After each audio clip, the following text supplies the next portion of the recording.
yung bato.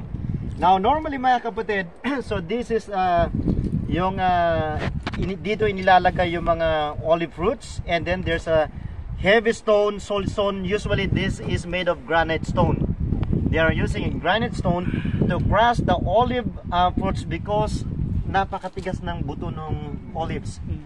So ang gagawin, so merong may butas itong kahoy na ito, and then merong kahoy, merong pole, and then a person, a worker will continually go around this stone mill.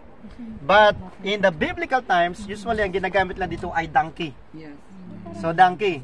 So itatali nila sa leg ng donkey yung itong pole na nakabalagbag, and the donkey will keep on moving around the mill. And then usually meron dito mga dayami sa baba, damo, so that while working, he is eating para yung lakas niya maintain. Okay?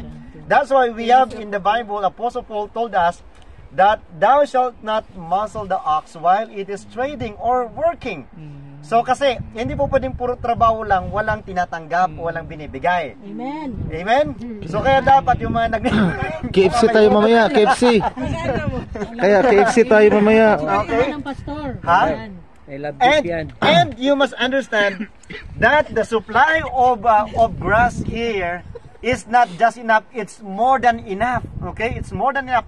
As much as possible, maraming damo dyan para habang nagtatrabaho siya, hindi naubos na, maglalagay ka na naman. Maglalagay ka agad sila ng maraming damo dyan para tuloy-tuloy yung kaya niya at yung kanyang trabaho. So kaya dapat hindi mukhang kawawa yung nagtatrabaho.